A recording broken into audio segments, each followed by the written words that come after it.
Um estudo recente gerou bastante controvérsia na comunidade médica. Segundo uma pesquisa divulgada, pessoas com sobrepeso teriam 6% menor risco de mortalidade por todas as causas quando comparado às pessoas normais. A análise foi publicada numa revista médica renovada chamada Journal of the Medical American Association.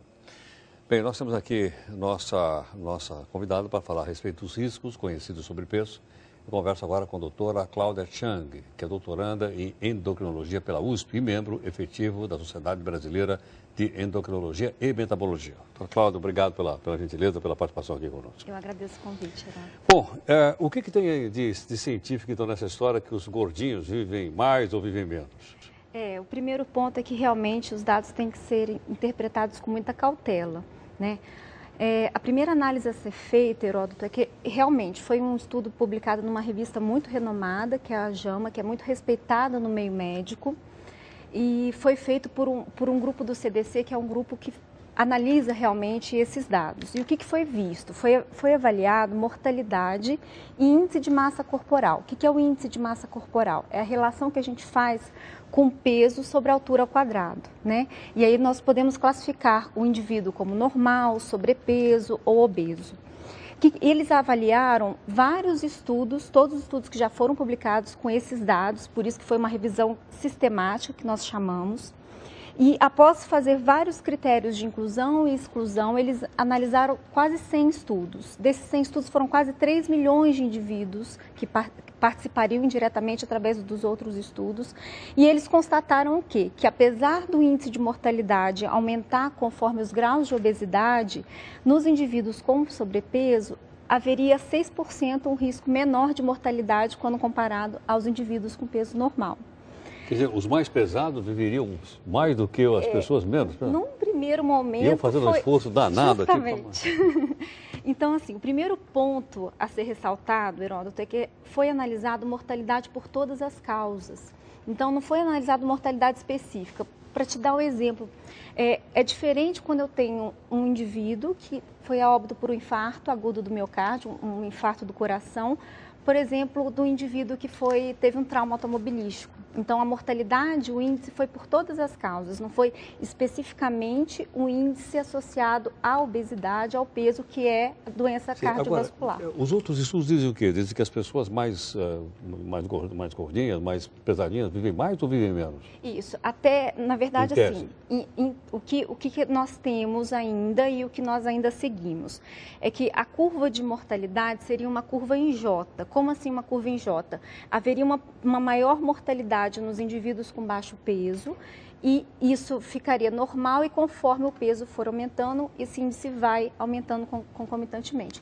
O que este grupo está sugerindo é que essa mortalidade poderia ser em 1. Então, você poderia não ter um índice tão elevado de mortalidade nos indivíduos com sobrepeso. Mas o dado mais importante para se ter cautela, Heródoto, é o quê? Foi avaliado o IMC, que é o índice de massa corporal, que me dá uma noção estática, me dá um valor. Então, vou te dar um exemplo. Eu posso ter um indivíduo que, teoricamente, está com sobrepeso, mas por excesso de massa muscular e ativo, esse indivíduo tem um risco cardiovascular e de mortalidade menor do que um indivíduo, por exemplo, que está no peso teoricamente ideal, mas sedentário e com uma quantidade de gordura muito acima. Sim. E onde é que a questão comportamental, né, entra nessa história? Pesa, por exemplo, as pessoas que fazem exercício daquelas que não fazem? Isso. O sedentarismo, a gente sabe que é um fator de risco independente para a doença cardiovascular. Nesse estudo, eles não analisaram isso, não foi analisado nem a questão se o indivíduo era ou não sedentário e principalmente, Heródoto, não foi analisada a qualidade do peso. Então, nós não sabemos se esses indivíduos com sobrepeso realmente eram indivíduos que tinham uma composição corporal ruim. Não foi feito um dado que hoje em dia nós fazemos muito e que nós focamos muito na prática clínica, que é a circunferência abdominal. Por quê? Porque a circunferência abdominal nos dá uma noção indireta de quanto tem de gordura visceral, que é a gordura que faz mal realmente, né?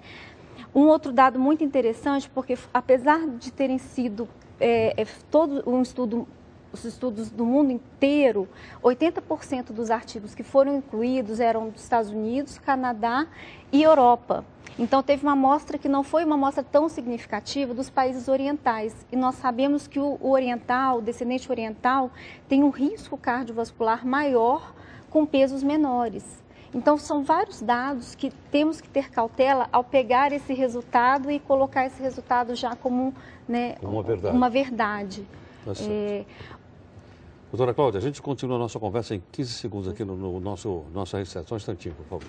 Aqui conosco continua gentilmente a doutora Cláudia Chang. Doutora Cláudia, então as pessoas precisam continuar cuidando do seu peso? Isso. E principalmente da circunferência abdominal. Essa é terrível, né? Essa é danada. Então, toda vez que eu vou no meu médico, fica aquela trena dele está quebrada, não é possível, pô. Não, esse estudo não exclui, né, um comportamento adequado, uma dieta balanceada, uma prática de atividade física regular. O dado mais importante realmente é o questionamento se o índice de massa corporal, se o peso isolado com relação à altura não é um índice adequado para nós termos isoladamente na prática clínica. A gente tem que saber qual que é a qualidade desse peso. Né, e dieta balanceada. Porque alguns endocrinologistas ficam basicamente no peso, né? Não, você tem 1,70 de altura, que é o meu caso, você tem 70 quilos, não pode ter 73 quilos, tem que ficar com 70 quilos. Hoje em dia nós fazemos alguns métodos adicionais para avaliar qual que é a qualidade do peso. Um deles, Heródoto, é a bioimpedância, que dá a quantidade de massa magra e a quantidade de massa gorda. E é um método muito interessante para segmento, acompanhamento e diagnóstico também. Agora, esse acompanhamento é só para velho como eu ou são para pessoas jovens? Não, de forma alguma, para todos os indivíduos. Todos os indivíduos, hoje a gente tem visto uma incidência muito grande de obesidade também, né, na infância, né, tem aumentado a níveis alarmantes. Então, todos os indivíduos hoje têm indicação de fazer um segmento contínuo e acessando sempre para ver se tem realmente o peso está acima por um excesso de gordura ou não. Eu vi outro dia, nós temos até aqui no jornal, que o prefeito Bloomberg de Nova York proibiu a venda daquelas garrafas de 2 litros de refrigerante, né? Sendo que tem muito açúcar. O refrigerante é o principal vilão atual? Porque o vilão muda de acordo com os hábitos, suponho. Sim. É o principal vilão hoje? Na verdade, assim, realmente em cada época existe um vilão distinto, né? A resposta está no equilíbrio.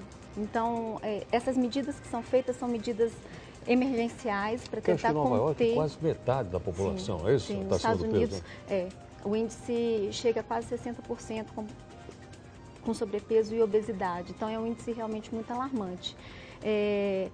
Não só o refrigerante, mas o fast food. Nos Estados Unidos, por exemplo, você hoje em dia não tem mais o hábito da refeição, né? As empresas, você não tem nem mais refeitório. Então, são situações que geram um ganho muito grande de peso. Então, é uma população que está se alimentando mal e faz pouca atividade física, tem um gasto energético baixo. Isso realmente gera índices alarmantes, como estão hoje nos Estados Unidos. Sem dúvida. Doutora Cláudia Chang, muito obrigado pela sua gentileza. Foi um prazer. Obrigada pelo convite. Prazer em conhecê-la. Muito obrigado.